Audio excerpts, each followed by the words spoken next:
We're breaking down the draft for all 32 teams. Right now we're looking at the San Francisco 49ers. Dan, when you look at how they did in terms of filling the holes they had going in, how do you think the Niners fared?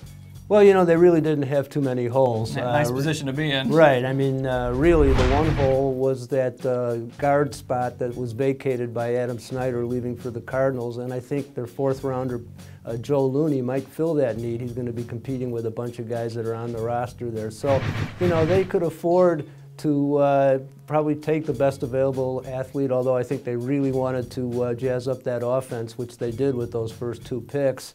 And I think what you have to say about the Niners definitely is that you know, they traded late in the draft, and the next year with compensatory picks, they could be looking at 13 picks at them. So, wow, that could be a big haul for next year then. Yeah, kind of following in that New England Patriot mindset. It seems like they did a pretty good job of working the draft, and you know, the first full year of Harbaugh and Trent Baalke being there in control. So what would you say was your favorite pick the Niners made? I think I like Looney. You know, I think, you know, I always look at the needs, and I think that he's a guy that they wanted, and I think that he's got a big body, fits that mold that they like for their alignment. So I like that. I like Looney. What about your least favorite pick?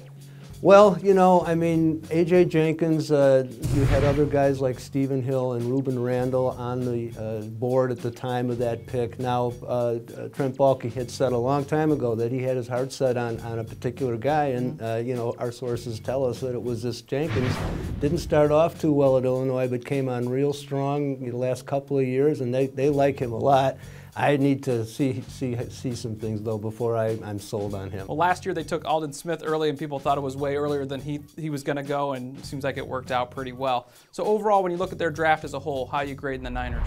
You know, I have to give them, as it turns out, a B+ because of, you know, getting those picks next year. And I think LaMichael James, you know, initially I thought, what are they doing here? But you know what? I think he's the heir apparent to Frank Gore, and I think he's going to be used in some spot situations this year. They could afford to, you know, have a little embarrassment of riches there, and I think they might have one in him. Just more weapons for Jim Harbaugh to play with. You figure Michael James, if someone can figure out how to use him, Harbaugh will be the one to do it. That's a look at the Niners draft. You can check out our grades on all 32 teams by subscribing to our YouTube channel. It's youtube.com/ProFootballWeekly.